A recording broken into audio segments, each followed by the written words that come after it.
SSC GD के हमारे प्यारे भाइयों और बहनों, देखिए मैंने आपसे बोला था कि वैकेंसी बढ़ेगी बढ़ेगी बढ़ेगी, 100% बात कहा था कि बढ़ेगी। और जब भी बोला मैंने पिछली 2-3 वैकेंसी, जब भी मैंने कहा पोस्ट बढ़नी है और जितना कहा उतना बढ़ के आई।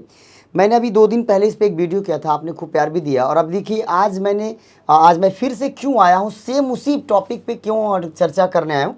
उसके पीछे रीज़न ये है कि सदन इस समय आपको पता है कि संसद का सत्र चल रहा है और इस सत्र में इस समय ढेर सारे क्वेश्चन उठाए जा रहे हैं।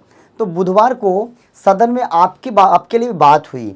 तो सदन में क्या बात हुई, कुल कितने पद खाली, 61,000 से ज़्यादा की बात है। 61,000 से ज़्यादा लिखा पढ़ी में ये आंकड़ा है कि आपके इतने पद खाली हैं। ये एक आपका रिजर्वेशन का जो मैंने आपको पहले बता रखा है कि जो अग्निवीर वाले हमारे बंदे हैं उनके लिए, तो उनको अच्छा, जो अग्निवीर नहीं है उनको परेशान नहीं होना है। जो अग्निवीर हुए हैं उनके लिए तो मान लीजिए उनकी बल्ले बल्ले हुई, इसमें कोई शक नहीं, एसएससी जीडी में। और ये उसकी पूरी डिटेल जिसको हमने पहले आपको बता रखा है कि 50% इसमें रिजर्वेशन है। और सेकंड क्या आपका 3 साल का एज का रिलैक्सेशन है। और इसके बाद आप क्या बोला है कि फिजिकल स्टैंडर्ड कुछ भी, कोई पीएचटी या कोई भी फिजिकल टेस्ट नहीं होना इसमें। नेक्स्ट आपको देखिए, अब ये आज के पेपर की कटिंग है जिससे आप समझ सकते हैं कि बात 100%। अब ये वैकेंसी इंक्रीज न्यूज़, अब इसके पीछे का बेस क्या था वो मैं लेकर आया हूँ कि आखिर किस बेस पे मैंने 4-5 दिन पहले जो बात कही थी उस पर सदन में चर्चा हुई। मैं हमेशा कहता हूँ कि मैं आपकी आवाज़ सड़क से सदन तक पहुँचाने का भी प्रयास करता हूँ दोस्त। तो केंद्रीय सशस्त्र पुलिस बलों और असम राइफल्स में कुल 61,738, 61,738, मतलब कुल 62,000 के करीब पोस्ट खाली हैं। कहाँ से पता चला?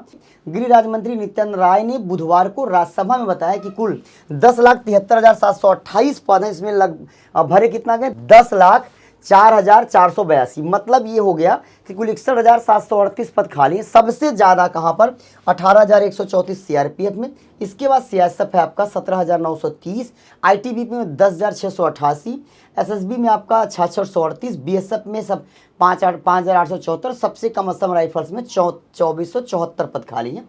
तो अब इसको ये इसकी डिटेलिंग यहाँ पर भी डिटेल आप देखिए, टोटल सीआरपीएफ में है कितने पद, भरे कितने गए, खाली कितने, ये बात मैंने आपको पहले बता दी। तो कुल मिला जुला करके वैकेंसी बढ़ने के पीछे का पूरा मजबूत कारण है और इसमें कोई दो राय नहीं कि आपकी वैकेंसी बढ़ेगी। लेकिन चूंकि रिजर्वेशन हुआ है अग्निवीर का, तो जो नॉर्मल लड़का है जो अग्निवीर नहीं है उसको एक तरीके से वास्तव में उसके लिए टेंशन की बात तो है। लेकिन आपको ये भी पता है कि अग्निवीर बनना बहुत ही आसान काम है। आर्मी का एग्ज़ाम आपका जो होता है बहुत ईजी होता है। रिटन की बात करूँ तो बेहद ईजी होता है। तो बिल्कुल भी आप इसमें ज़रा सा भी अपने आप को पीछे नहीं रखेंगे। जो बच्चे एसएससी जीडी की तैयारी कर रहे हैं वो इस बार ज़रूर इंडियन आर्मी की भर्ती में जाएंगे, भर्ती देखेंगे और अपने आप को अग्निवीर में एनरोल कराएंगे।